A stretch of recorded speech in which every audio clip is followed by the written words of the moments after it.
আসসালামু আলাইকুম, সবাইকে স্বাগত জানাচ্ছি বিডিভিউজের বিশেষ বুলেটিনে। আপনাদের সঙ্গে আছি আমি সুরভি দিবা। ইরানের পররাষ্ট্রমন্ত্রী আব্বাস আরাকচি সম্প্রতি রাশিয়ান প্রেসিডেন্ট ভ্লাদিমির পুতিনের সঙ্গে সেন্ট পিটার্সবার্গে অনুষ্ঠিত এক দীর্ঘ বৈঠকের পর রাশিয়ার সমর্থনের জন্য কৃতজ্ঞতা প্রকাশ করেছেন এবং মস্কোর সঙ্গে তেহরানের কৌশলগত সম্পর্ক আরও জোরদারের অঙ্গীকার পুনর্ব্যক্ত করেছেন।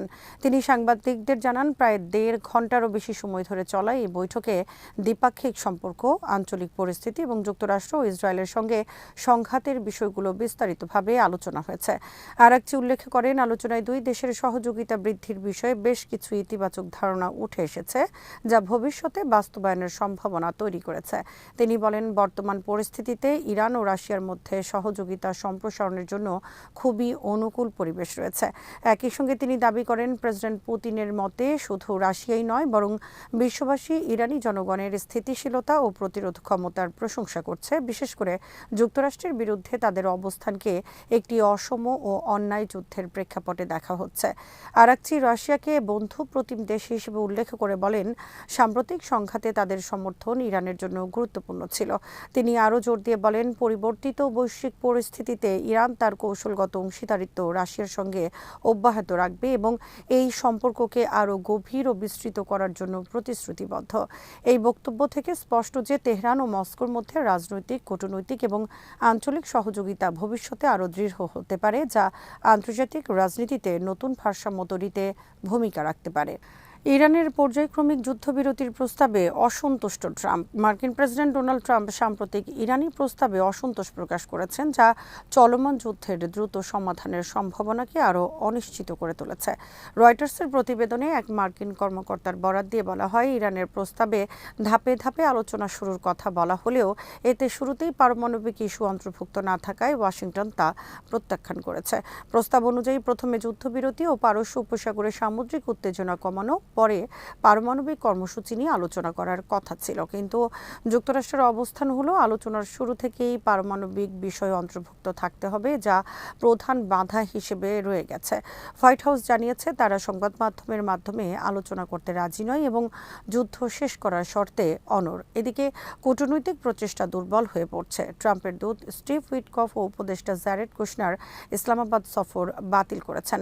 এই অচলাবস্থার বড় প্রভাব পড়েছে বৈশ্বিক জ্বালানি বাজারে। হরমুজ প্রণালীতে জাহাজ চলাচল উল্লেখযোগ্যভাবে কমে গেছে, যা তেলের সরবরাহ নিয়ে উদ্বেগ বাড়িয়েছে। সাধারণত প্রতিদিন শতাধিক জাহাজ চলাচল করলেও সাম্প্রতিক সময় তা নেমে এসেছে হাতে গোনা কয়েকটিতে। মার্কিন নৌ অবরোধের কারণে ইরানি তেলবাহী ট্যাঙ্কারগুলো ফিরে যেতে বাধ্য হয়েছে বলে জানা গেছে।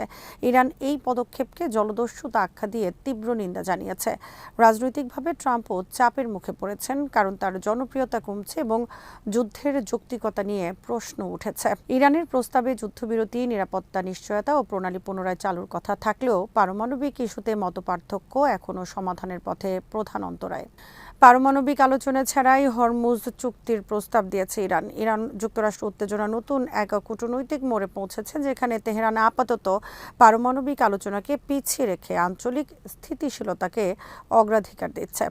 ইরানের পররাষ্ট্রমন্ত্রী আব্বাস আরাকচি গত ৭২ ঘণ্টায় পাকিস্তান, ওমান ও রাশিয়া সফর করে একটি প্রস্তাব নিয়ে সমর্থন জোগাড়ের চেষ্টা করেছেন, যার মূল লক্ষ্য হরমুজ প্রণালী পুনরায় খুলে দেয়া এবং সামরিক উত্তেজনা কমানো। মাস্কাটে অনুষ্ঠিত বৈঠকে আঞ্চলিক নিরাপত্তা, সমুদ্রপথের নিশ্চয়তা এবং সম্ভাব্য সমঝোতার কাঠামো নিয়ে আলোচনা হয়। এখানে পারমাণবিক ইস্যু ইচ্ছাকৃতভাবে পরবর্তী ধাপে সরিয়ে রাখা হয়েছে, যা ইঙ্গিত দেয় ইরান প্রথমে সংকট প্রশমনে মনোযোগী। তবে ওয়াশিংটনের অবস্থান ভিন্ন। ডোনাল্ড ট্রাম্প স্পষ্ট করে বলেছেন, ইরানকে পারমাণবিক অস্ত্রের সম্ভাবনা পুরোপুরি ত্যাগ না করলে কোনো আলোচনার অর্থ নেই। এই প্রেক্ষাপটে পাকিস্তান গুরুত্বপূর্ণ মধ্যস্থতাকারী হিসেবে উঠে এসেছে। ইসলামাবাদে শাহবাজ শরীফ এবং সামরিক নেতৃত্বের সঙ্গে বৈঠক করে তেহরান বার্তা আদান প্রদানের একটি কূটনৈতিক চ্যানেল সক্রিয় রেখেছে। যদিও আগের আলোচনায় অগ্রগতি হয়নি, তবুও পাকিস্তান সৎ মধ্যস্থতাকারী হিসেবে ভূমিকা চালিয়ে যেতে আগ্রহী। অন্যদিকে সময় দ্রুত ফুরিয়ে আসছে।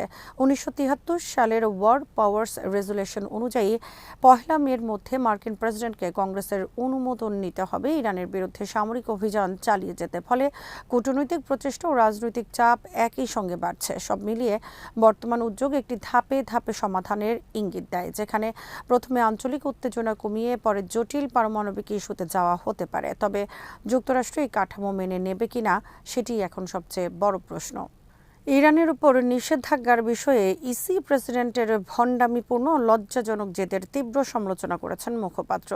ইরানের পররাষ্ট্র মন্ত্রণালয়ের মুখপাত্র ইসমাইল বাঘাই ইউরোপীয় কমিশনের প্রেসিডেন্ট উর্সুলা ভন ডার লিয়েনের ইরানের উপর নিষেধাজ্ঞা বজায় রাখার মন্তব্যকে ভণ্ডামিপূর্ণ ও লজ্জাজনক বলে তীব্র সমালোচনা করেছেন এবং মানবাধিকারকে এর পেছনে অজুহাত হিসেবে দেখানোর অভিযোগ তুলেছেন। সোমবার রাতে সামাজিক যোগাযোগ মাধ্যমে এক্সে দেয়া এক পোস্টে বাঘাই একটি ছবি করেন, যেখানে ভন ডার লিয়েনের মন্তব্য তুলে ধরা হয়। তিনি সেখানে বলেন, ইরানের ওপর থেকে নিষেধাজ্ঞা প্রত্যাহারের সময় এখনও আসেনি এবং দেশটিতে মৌলিক পরিবর্তন প্রয়োজন। এর জবাবে ইরানি মুখপাত্র ইউরোপের দ্বৈত নীতির করা সমালোচনা করেন এবং আন্তর্জাতিক অঙ্গনে এমন অবস্থানের বিশ্বাসযোগ্যতা নিয়েও প্রশ্ন তোলেন। বাঘাই বলেন, ইউরোপীয় ইউনিয়নের অমানবিক নিষেধাজ্ঞা কখনোই প্রকৃত অর্থে মানবাধিকারের জন্য ছিল না, বরং তার সাধারণ ইরানি জনগণের মৌলিক অধিকারকে ক্ষতিগ্রস্ত করার উদ্দেশ্যে প্রণয়ন করা হয়েছে। তিনি আরো বলেন, এই ধরনের নৈতিকতার অভিনয় এখন আর কেউ বিশ্বাস করে না এবং এটি কেবল রাজনৈতিক অবস্থানকে আড়াল করার একটি প্রচেষ্টা মাত্র। একই সঙ্গে তিনি সতর্ক করে দেন, এমন অবস্থান ইউরোপ বা তাদের সমর্থকদের জন্য আন্তর্জাতিক পরিসরে কোনো বিশ্বাসযোগ্যতা বয়ে আনবে না, বরং এটি ইউরোপের শাসক গোষ্ঠীর দ্বিচারিতা ও ভণ্ডামিকেই আরও স্পষ্টভাবে তুলে ধরে এবং বিশ্ব রাজনীতিতে তাদের প্রভাব কমে যাওয়ার প্রক্রিয়াকে ত্বরান্বিত করে।